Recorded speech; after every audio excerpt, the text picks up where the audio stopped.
नमस्कार आप सभी को। मैं विजयपाल सिंह, हिंदी अध्यापक, आप सभी का अपनी हिंदी कक्षा में हार्दिक स्वागत करता हूं।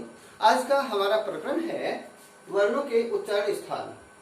वीडियो प्रारंभ करने से पूर्व मैं आप सभी लोगों को बताना अपेक्षित समझता हूं कि वैसे तो इस वीडियो का निर्माण मैंने अपने डीएलएड के प्रशिक्षु छात्र अध्यापक एवं छात्र अध्यापिकाओं हेतु किया है, परंतु इसके अतिरिक्त भी यह वीडियो अनेक महत्वपूर्ण परीक्षाओं जैसे यूपीटेट, सीटेट एवं विभिन्न राज्यों में आयोजित होने वाली टीईटी परीक्षाओं एवं अन्य महत्वपूर्ण परीक्षाओं हेतु भी अति उपयोगी सिद्ध होगी, ऐसा मेरा विश्वास है। आज की इस वीडियो से ये निश्चित हो जाता है कि किस प्रकार से हम वर्णों का उच्चारण कर सकते हैं, और चूंकि हिंदी की वर्णमाला को विस्तीर्ण वर्णमाला माना जाता है और इतनी बड़ी वर्णमाला के क्योंकि पूरे 52 वर्ण जो हमारी हिंदी भाषा में है, उन 52 वर्णों को याद करना और उनके उच्चारण स्थानों को याद करना सही मायनों में एक चुनौती से पूर्ण कार्य नहीं है। तो ऐसे में इनका उच्चारण स्थान यदि हमें याद हो जाता है तो हम निश्चित ही किसी भी परीक्षा में जिसमें हम बैठने जा रहे हैं, तो अगर हमने इस वीडियो को देख लिया है तब अब इन सूत्रों के माध्यम से हमने यदि इनको कंठस्थ कर लिया है, तब किसी भी परीक्षा में यदि हम बैठ रहे हैं तब निश्चित ही हम एक प्रश्न आए या दो प्रश्न उसमें से आए तब उनको करके ही आएंगे, ऐसा मेरा विश्वास है। तो इससे आप लोग बहुत ज्यादा लाभान्वित होंगे। इसी विश्वास के साथ इसका प्रारंभ किया जाता है। सबसे पहले प्रश्न उठता है कि हम जो ये वर्ण होते हैं हिंदी भाषा में, ये कितने होते हैं।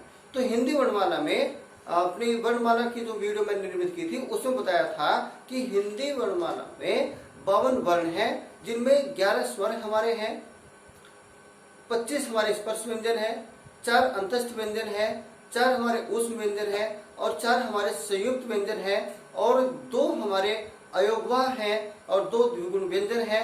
और इस प्रकार से हमारे 52 वर्ण हो जाते हैं। तो 52 वर्णों को याद करने का अर्थात स्वर और व्यंजनों को एक साथ उनके उच्चारण स्थान के साथ याद करना एक बहुत ही आसान विधि है, और वह विधि है सूत्रों के माध्यम से। तो आइए सूत्रों के माध्यम से इसको हम जानने की कोशिश करेंगे। सबसे पहला सूत्र हमारा है, यहां मैं लिखूंगा क्रम संख्या,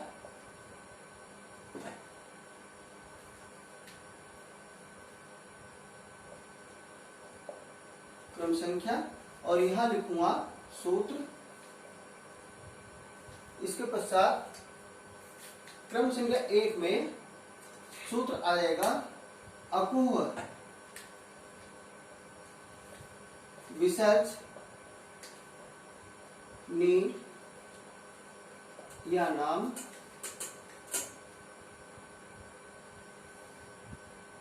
कंठ। इस सूत्र की यदि हम व्याख्या करते हैं तो सीधा सीधा से पाएंगे, यहां पर अ है तो यहां पर आएगा अ, और इसका सवर्णी आ, इसके पश्चात कु। कु संस्कृत में कु को कुवर्ग, कवर्ग से जाने जाते हैं, अर्थात वहां पर जो वर्ग बनाया गया है, जैसे हमारे 5 वर्ग हैं क च ट त प, तो उनको कु चु टु तु पु से जाना जाता है। तो उनकी व्याख्या यदि करेंगे तो कु से तात्पर्य हमारा है कवर्ग से है, और कवर्ग को जब हम व्याख्यायित करते हैं तो इसमें हमारा क ख ग घ ङ। इसके पश्चात सूत्र में ह है तो यहाँ पर ह लिखेंगे। इसके पश्चात सूत्र में हमारा क्या है, विसर्ज है अर्थात विसर्ग है, तो विसर्ग हमारा क्या है, अ है, इसी को हम विसर्ग के नाम से जानते हैं। इसके पश्चात दूसरा सूत्र हमारा है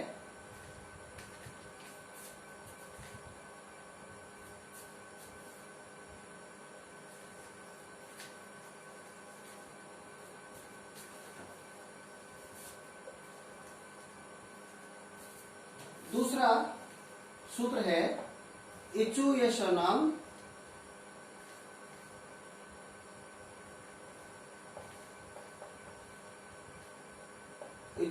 नाम तान। जब हम इस सूत्र की व्याख्या करते हैं तो इसके अंतर्गत ई, ई का जो स्वर्ण है ई होगा, तो यहाँ पर ई, ई और आया है चू, तो यहाँ पर चू का जब हम तात्पर्य लेंगे वो चवर्ग से लेंगे, और चवर्ग के जब हम व्याख्या करेंगे सीधा सीधा हमारा पांचों वर्ण आ जाएंगे, वर्ग आ जाएंगे, वर्ण च छ ज झ या, और इसके बाद ये य है, यहाँ पर यह लेंगे, और फिर इस सूत्र में ही हमारा श है, जिसको हम तालव्य श के नाम से जानते हैं। इसके पश्चात तीसरा हमारा सूत्र है ऋटुर सानाम मूर्धा, ऋटुर सा नाम मूर्धा, ऋटुर सा नाम मूर्धा।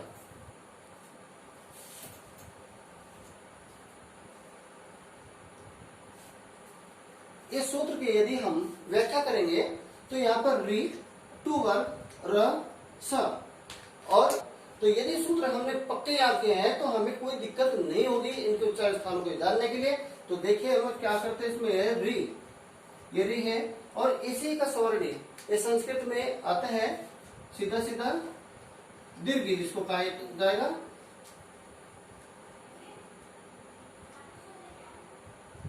री। टू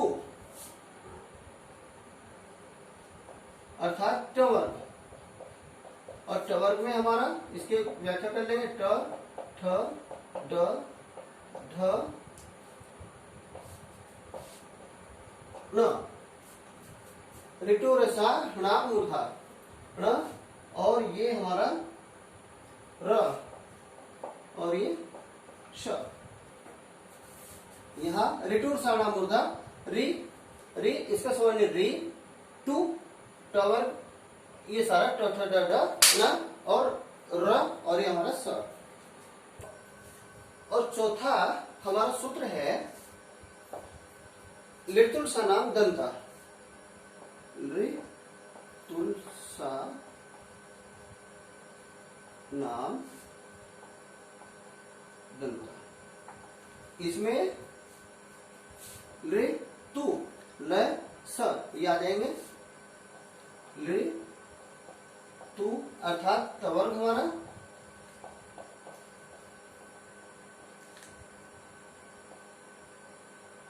तवर्ग में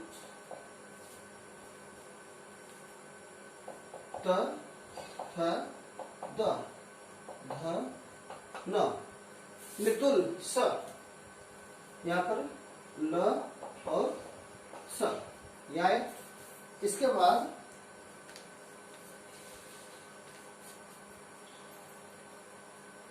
पांचवा हमारा सूत्र है उपपद माने या नाम ओष्ठो।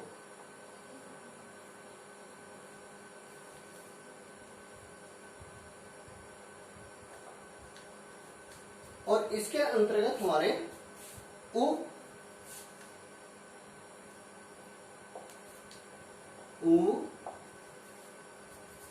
पू से तात्पर्य हमारा पवर्ग से है, पवर्ग, और इसमें हमारा प, फ, ब, भ, म। साथ छठवां सूत्र हमारा है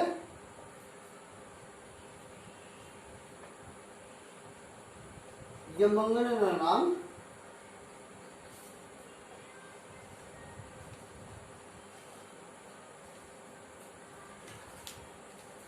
नासिका च,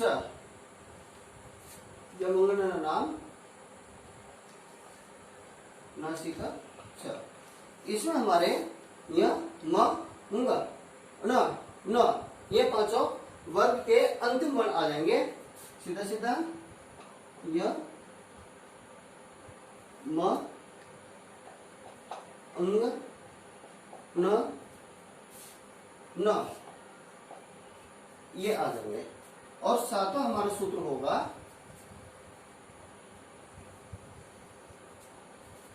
एदेतो कंठ तालु,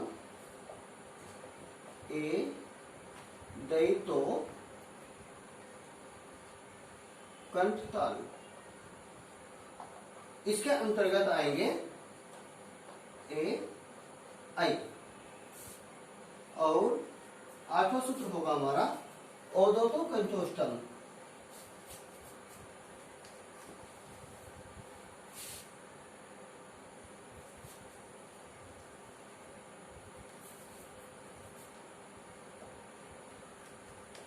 ओ दो तो कंठोष्ठम। इसके अंतर्गत हमारा ओ औ, ये वर्ण हमारे आ जाएंगे। 90वां होगा हमारा सूत्र वकारस्य, वकारस्य दंतोष्ठम। और इसमें हमारा वर्ण आएगा व। 10वां सूत्र हमारा होगा, 10वां सूत्र होगा जिह्वा मूलीयस्य, जिह्वा मूलीयस्य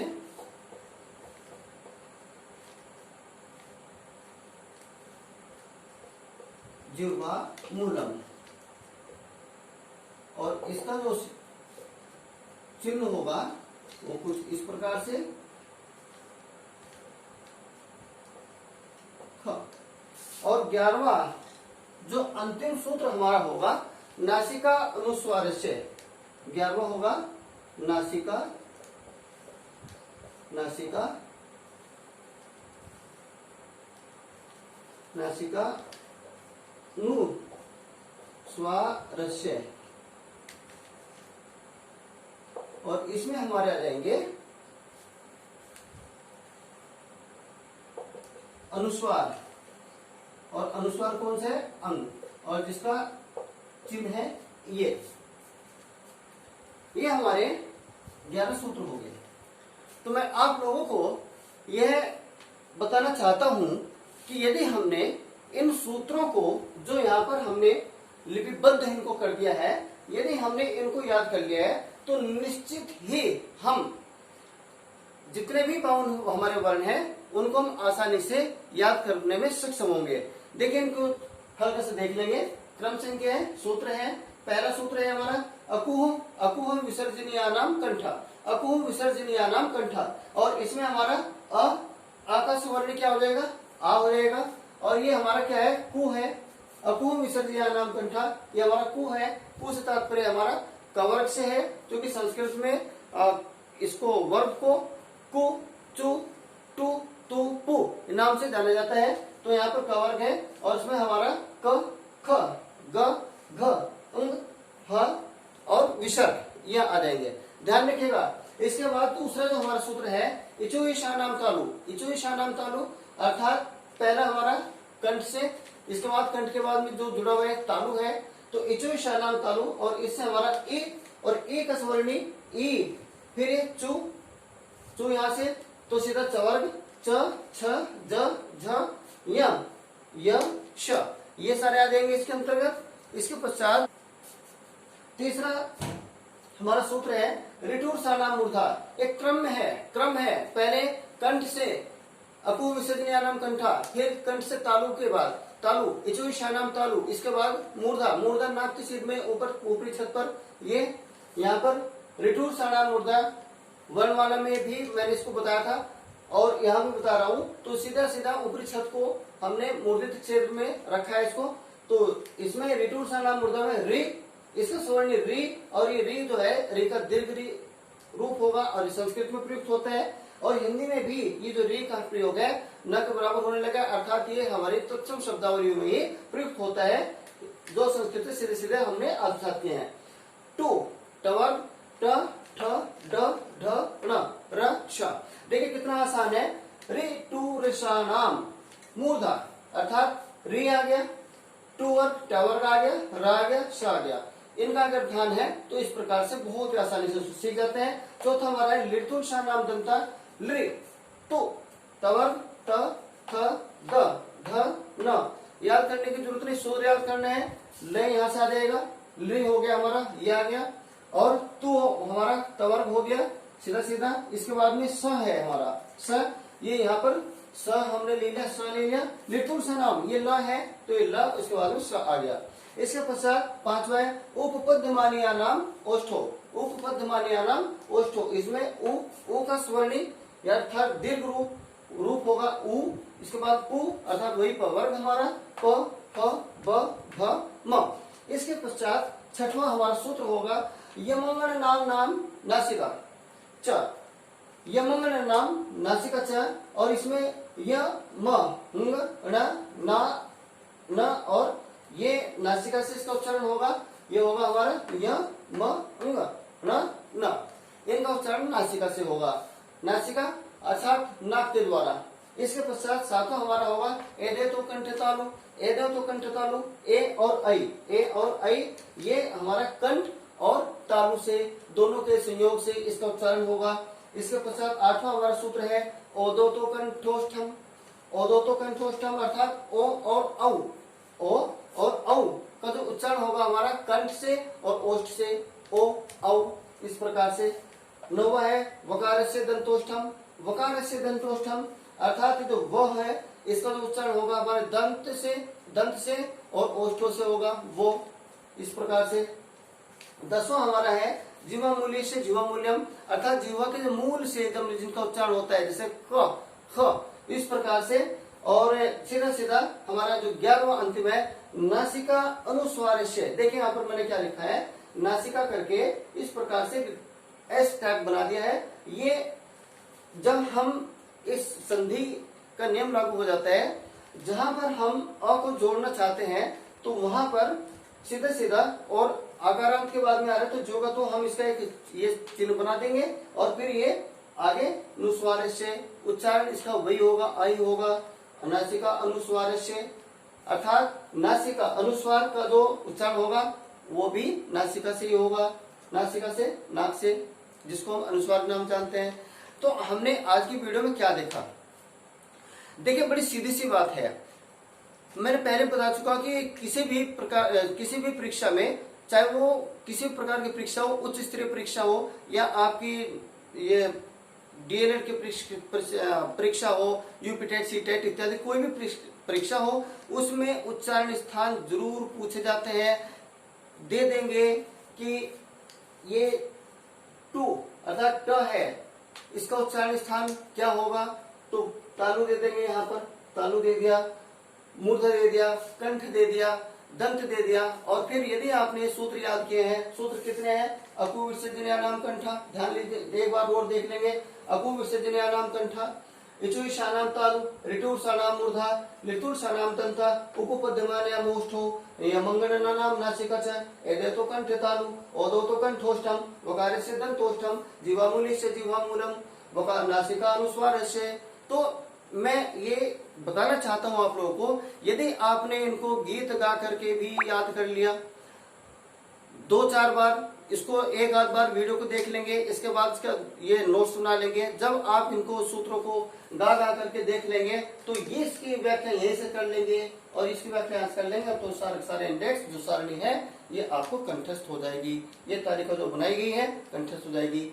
एक बार और इसका देख लेते हैं। अकुह विसर्जनीय नाम कंठ, अकुह विसर्जनीय नाम कंठ, इचोईशा नाम तालु, ऋटूर्षा नाम मूर्धा, लिटूर्षा नाम दंता, उपपद्यमानीय नामोष्ठो, यमंगणना नाम नासिका च, एदे तो कंठ तालु, ओदो तो कंठोष्ठम, वकार से दंतोष्ठम। और हमारा 10वां है जीवामूल्य से जीवामूलम, नासिका अनुस्वार से। तो मेरे सम्मानित दर्शकों और श्रोताओं, मुझे विश्वास है कि ये वीडियो आप सभी के लिए लाभान्वित सिद्ध हुई होगी और इससे आपने लाभ उठाया होगा। तो इसी उम्मीद के साथ कि आप इससे ज्यादा से ज्यादा लाभान्वित हुए होंगे। मिलते हैं अगली वीडियो में, तब तक के लिए आप सभी को आप सभी की उत्तम सफलता की हार्दिक शुभकामना करते हुए आप सभी को पुनः